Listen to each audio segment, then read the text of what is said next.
Last lecture में हम लोग डायमेंशनल फार्मूला के बारे में डिस्कस कर रहे थे। बच्चों, आज का जो हमारा लेक्चर है वो है लेक्चर नंबर 1.4, क्योंकि हम लोग यूनिट फर्स्ट पढ़ रहे हैं और यूनिट फर्स्ट का फोर्थ लेक्चर हम लोग डिस्कस कर रहे हैं। इससे पहले हम लोगों ने कैलकुलस पढ़ा था, और कैलकुलस यदि आप लोगों को समझ में नहीं आया तो उन लेक्चर्स को बार बार देखिएगा, क्योंकि वो बहुत ही इम्पोर्टेंट और बहुत ही वैल्यूएबल होने वाला आपकी फ़िज़िक्स के लिए।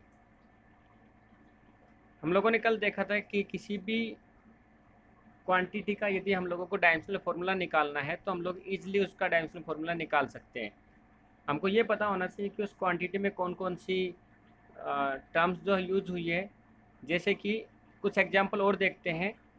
पोटेंशियल एनर्जी जो होती है हम लोग जानते हैं mgh होता है।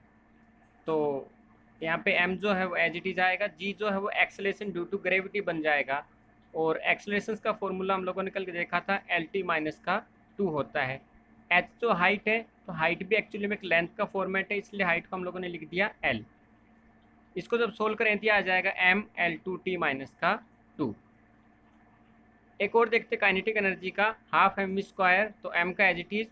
यहाँ पे v जो है वो वेलोसिटी है, और वेलोसिटी का फॉर्मूला होता है हमारे पास में LT माइनस का 1, और जब हम लोग इसका स्क्वायर करेंगे तो ये आ जाएगा L² T माइनस का 2।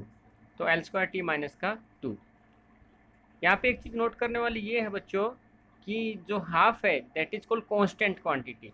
तो जब हम लोग किसी भी क्वांटिटी का डायमेंशनल फॉर्मूला निकालते हैं, ओके, तो उस टाइम पे जो कांस्टेंट क्वांटिटी होती है उनको हम लोग नहीं लेते हैं।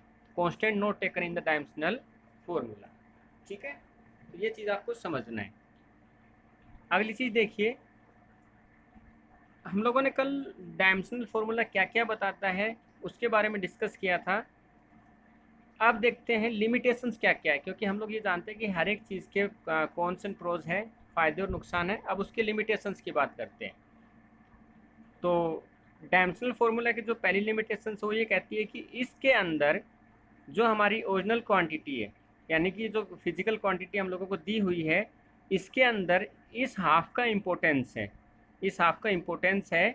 जबकि जब हम लोग डायमेंशनल फार्मूले की बात करते तो इस हाफ को हम टोटली इग्नोर कर देते हैं, मतलब कि उसको हम लोग कांस्टेंट मान के इग्नोर कर देते हैं, जबकि एक्चुअल में उस क्वांटिटी के अंदर उस हाफ की इम्पोर्टेंस है। ठीक है, तो ये इसकी एक कमी है कि इस हाफ को क्यों नहीं लिया जाता।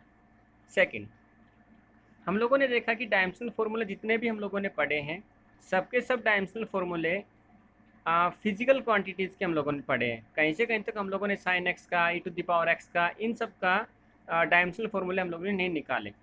तो डायमेंशनल फार्मूला जो है वो ट्रिग्नोमेट्री फंक्शंस का, लॉगरिथम फंक्शंस का, या एक्सपोनेंशियल फंक्शंस जो है उन सब के बारे में कोई इन्फॉर्मेशन नहीं देता है। तीसरा, हम लोगों ने जितने भी डायमेंशनल फार्मूले निकाले हैं वो सबके सब डायमेंशनल फार्मूले हमारे 3 क्वांटिटी में निकले हैं। पहली है m, दूसरा है l, और तीसरा है t। लेकिन बच्चों, पूरी फिजिक्स जो है वो सिर्फ मास, लेंथ और टाइम के ऊपर ख़त्म नहीं होती है। इसके सिवाय हमारे पास में कुछ और भी क्वांटिटीज़ आती है। तो ये जो डायमेंशनल फार्मूला है ये MLT के ही बारे में बात करता है। यदि हमारे पास में 3 या 3 से ज़्यादा क्वांटिटीज आ जाती है और उन क्वांटिटीज़ को यदि हमें कंपेयर करना पड़े तो डायमेंशनल फार्मूला वहाँ पे काम नहीं करता है। ठीक है, खैर, यदि इसकी इम्पोर्टेंस के बारे में बात करें तो इसकी इम्पोर्टेंस कहीं ज़्यादा है एज़ कम्पेरिजन टू इसकी लिमिटेशंस के।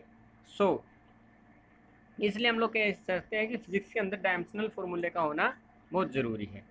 खैर, आगे बढ़ते हैं। अगला एक टॉपिक है प्रिंसिपल ऑफ होमोजेनिटी। ये जो टॉपिक है ये भी डायमेंशनल फार्मूले के ऊपर ही बेस्ड है। आइए समझते हैं क्या कुछ कहता है फार्मूला। एक्चुअली में ये जो प्रिंसिपल है होमोजेनिटी, ये आपको ये बताएगा कि जो भी फार्मूले हम लोगों ने लिखे हुए हैं वो फार्मूले कहाँ तक करेक्ट है। मतलब कि हम लोगों ने देखा है कि लेफ्ट हैंड साइड जो है वो राइट हैंड साइड की इक्वल आनी चाहिए मैथमेटिक्स में। उसी प्रकार प्रिंसिपल ऑफ होमोजेनिटी भी हमको ये बताता है कि ये चीज़ें हमारे लिए कहाँ तक है करेक्ट है। ओके,